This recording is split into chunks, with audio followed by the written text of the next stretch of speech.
everybody, and welcome to another brand new edition of T Watches a Scary Movie. My name is T, and of course, we are talking scary movies. I appreciate you tuning in for another brand new review. Remember, new episodes are guaranteed to go up every Wednesday night at 8:30 p.m. Mountain Standard Time, but I always put out extra content for my horror channel every single week. So if you want to check out everything that I'm dropping for you guys, you got to check out my link tree. And you can do that by going to linktr.ee/T Scary Movie. If you go to my link tree, that's going to give you access to my YouTube page for the video versions of the show, to your favorite podcasting platforms, the audio only versions of the show, to my Letterboxd page for my written reviews and my movie rankings throughout the year, to my TikTok page for my short horror videos like my movie news, me going to movies on premiere nights, as well as me trying to be funny every now and then finally my Fangoria shop page where you can enjoy a discount on everything in the Fangoria shop, including a yearly subscription. So hit that subscribe button whether you're watching through the link tree, you're on YouTube, a podcasting platform, because the more subscribers I have, that means I'm going to bring more content to y'all. We got so much great stuff coming out for y'all here very soon. You're going to want to hit that subscribe button. So, what are we talking about here tonight? Tonight in movie reviews, I'm going to be discussing I Saw the TV Glow. You know, I was worried I wasn't going to get a chance to see this one until it hit streaming, just because a number of my friends got a chance to see it like over the past month or so, and it kind of seemed like that limited window, because this is very much a limited release, was just going to go right on past me, and I'd have to wait until it hit digital. But thankfully, they actually had it at a few local theaters this past weekend, so I got a chance to go and check this one out opening night, and I am so happy I did, because I've talked about it on the show before. Director-writer Jane Schonenbrum's previous film, We're All Going to the World's Fair, was one of my absolute favorites of 2022. I thought it was just this amazing film that really fucked me up for like a number of weeks after seeing it, and so I was very amped to see this follow-up, very much in anticipation of it. I know a lot of other people were as well too, and it got a lot of talk about this earlier this year when it actually hit, because I believe it did the festival circuit back in January, I want to say, and I remember just hearing incredible things about it. So I'm very happy I got a chance to go and check this out. But I hadn't seen the trailer for I Saw the TV Glow. This tells the story of two high schoolers, Owen and Maddie, who end up bonding over their mutual love of a TV show called The Pink Opaque. But as their friendship grows, the two begin to realize that something seems off about their everyday lives and the world that they live in, and it'll be up to Owen and Maddie to find a way back to the real world. And there you go. That is the plot of I Saw the TV Glow.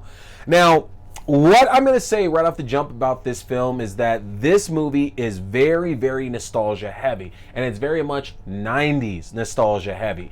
And I've talked about that numerous times before, that that's kind of one of the issues that I have in my life, is because I live in a constant state of nostalgia, especially for the 90s. You know, for me, that was the very easy period when there wasn't a lot of trouble. There wasn't a lot of like hard times that me or my friends or my family were really having to go through. And everything was just much simpler then. And of course, everybody always says that. You know, they always say that the music was better, the TV and movies were better, the games were better, you know, friendships were better, life was just overall better. Everybody says that about their time frame, and everyone always says, yeah, but it's true when I mention it. And I got to be that guy, but it is true about the 90s. I think the 90s were really the highlight of everybody kind of discovering these new paths they could live their life by. I feel that up into the 90s, everybody in the world was living in like living in a bit of a restrictive kind of life at that point, and things kind of opened up with folks realizing things like their sexuality and body identity and more about their politics. I think that the 90s really expanded everybody's mind out into different places, whether that's for good or for bad.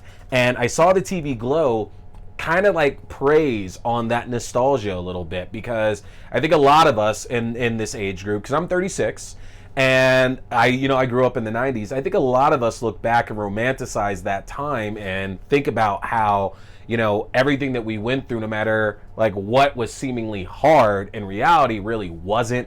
And a lot of times it was just us holding on to these concepts that we were so comfortable around, that we could be kids, that we could just be innocent, and not wanting to progress into like the real world where shit gets real at that point.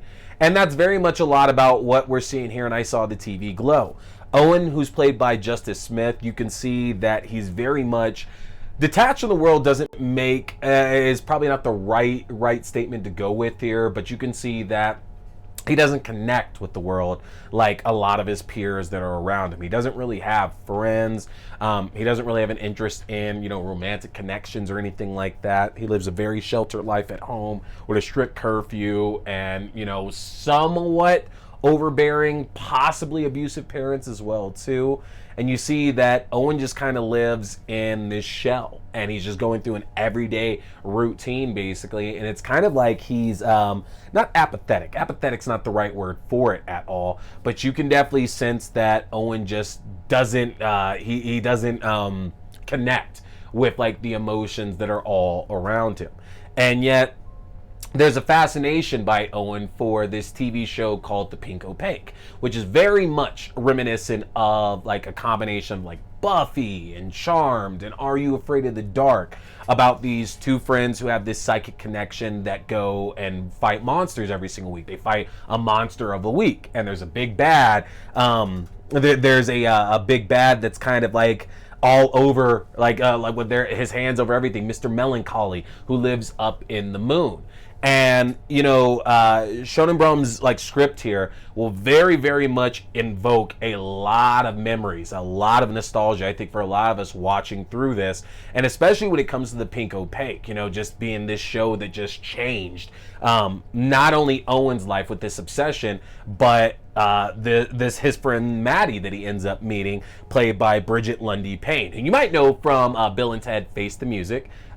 Such a fun movie there.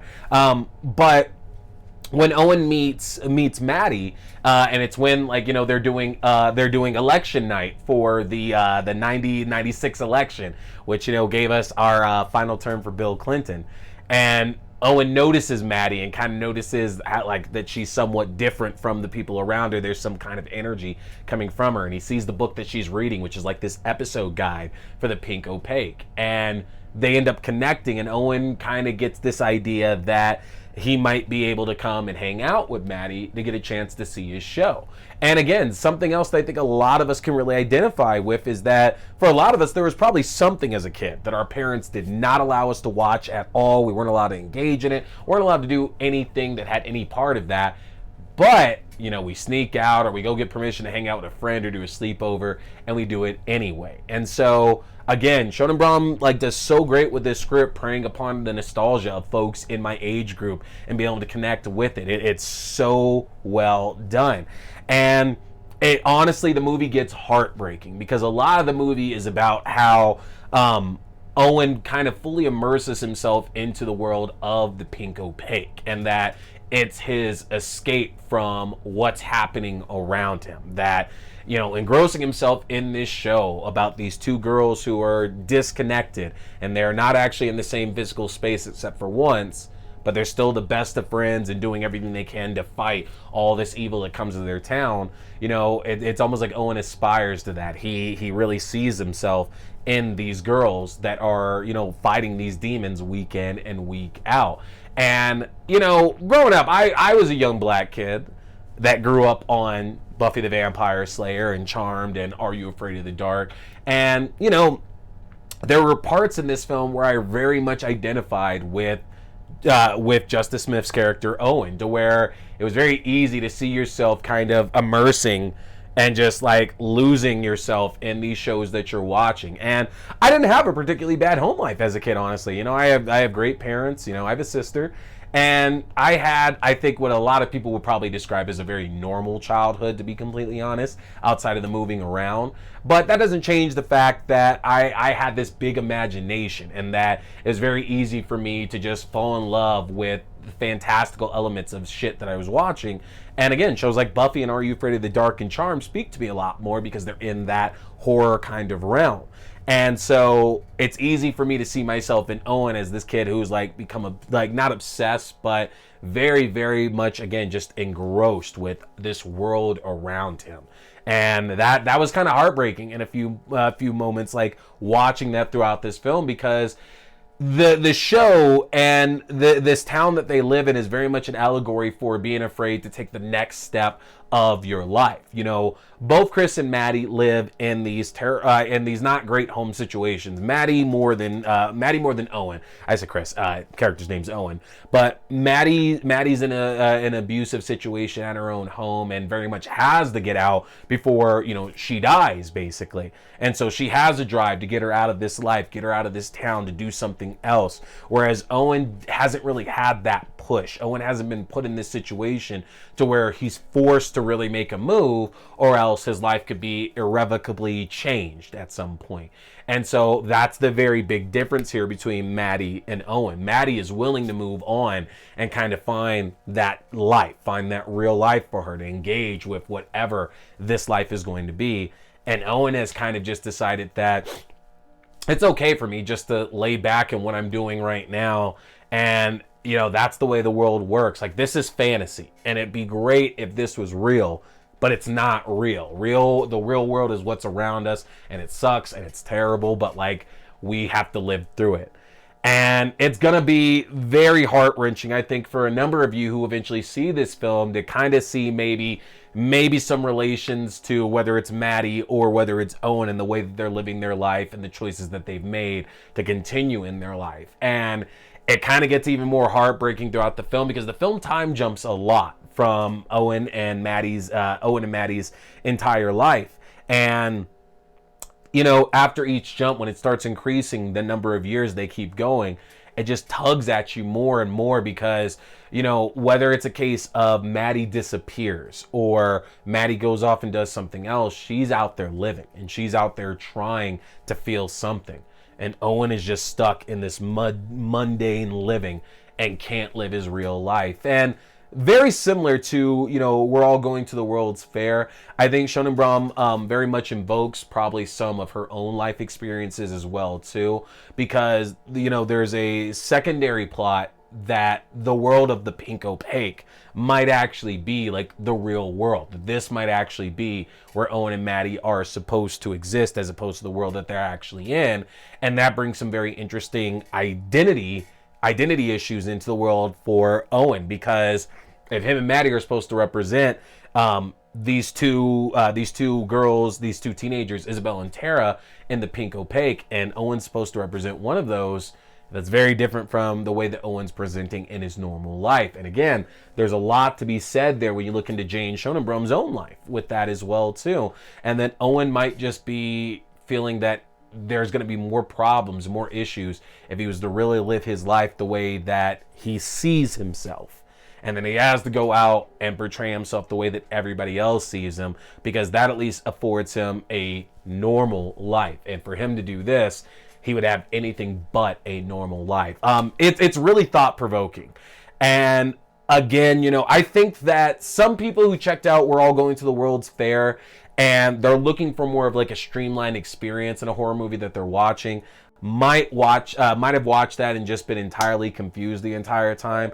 I think I Saw the TV Glow is far more relatable to a lot of the people that, again, are in my age range. I think a lot of folks could watch this and just lose it over how real a lot of this really seems, honestly. Because I think that kids that grew up past the 90s, you know, they are very much told that they can do what they want and they can be what they want, and that, you know, anything's an option. And while there was some of that prior to the 2000s, you know, I don't think it actually set in until the 90s were done, to be completely honest. I think that that's when kids were really understanding that you can make a life out of whatever you really want to do. Just got to put some work into it, basically. And, you know, that lasted for a while. We're in a different era as it is now. But I think a lot of the fear of I Saw the TV Glow comes from realizing how much of your actual life might be in this film. It's a very deep, thought-provoking film for sure. If you get a chance to see it, go and check it out, folks. It's very much a love letter to the 90s, to the point that Owen's neighbors later on in the film, for those of y'all who were big Nickelodeon watchers back in the day, you'll get a good kick out of it for sure. As well, going deeper into the Buffy connections there is a very, very significant Buffy connection in this movie as well too. Buffy fans will obviously pick that up when the moment comes for sure, but there's a lot to like in this. I don't think it's going to be a straightforward movie for folks just looking for something to put on that's going to be easy for them to digest. I think it finds itself very similar to the A24 film Mid-90s, if you haven't seen that one before, which is kind of funny because this is also distributed by A24, but I think there's some similarities with the subject matter of their film Mid-90s as well, too. But that being said, I think this is going to be very much for a specific crowd to go and check out. I imagine it's probably going to hit streaming here in the next 2 to 3 weeks, honestly, and when it does, definitely worth checking out, folks. Again, this is going to transport you back in time and probably punch you in the stomach to see, you know, the evolution of Owen and Maddie's life and the choices that they make to work for them. So check it out when you get a chance. If you did get to see it in theaters, tell me what moment in the movie had you nostalgic the most. Was it the Tonight Tonight cover? Was it Owen's neighbors? Was it the pink opaque? I want to know in the comment section what had you super nostalgic for this. That's going to do it for me tonight, though, folks. Hit that subscribe button. I got more reviews coming through for you, including more of After Dark Horror Fest Year 3. We got In a Violent Nature coming soon for you as well, too. We got A Quiet Place Day 1 coming up. So much good stuff coming for you, y'all. You are not going to want to miss this. But that's going to do it for me. My name is T. We've been talking scary movies. Stay scared. Owen here is a big fan of Fangoria. So, if you want to check out the world's best horror magazine that's out there, get a chance to get yourself your own subscription, which I just got my first one back in 2022, and I don't regret it for a second. But if you want your own Fangoria subscription, or you like the Fangoria merchandise, then head over to the Fangoria shop and use my link if you want to save yourself some money, folks. That's an easy one to remember. Just go to shop.fangoria.com/AXDEW. Again, that's shop.fangoria.com/AXDEW, or use my specific code AXDEW at checkout. You can save 20% off your entire order, and that implies 2 subscription and one-time orders as well. You don't want to miss out, folks, because with the magnitude of horror movies we've had released in the last few years, and with what we have on the horizon, Fangoria is going to be your #1 source for all that great, juicy, bloody information in the world of horror. So again, head to shop.fangoria.com. Hey there, folks! Thanks for tuning in to T Watch This Scary Movie. I appreciate you checking out another review or movie news, whether we're talking movies, TV shows, books, or games, whatever, it's all scary. Remember, you can check out new episodes every Wednesday night at 8:30 p.m. Mountain Standard Time on the YouTube page for video. That's youtube.com/C/Theron Reynolds Scary Movie. Again, youtube.com/C/Theron Reynolds Scary Movie. And you can check out the audio version on all your favorite podcasting platforms. Just search T Watch the Scary Movie or TWASM. Don't forget, my name is T. We've been talking scary movies. Stay scared.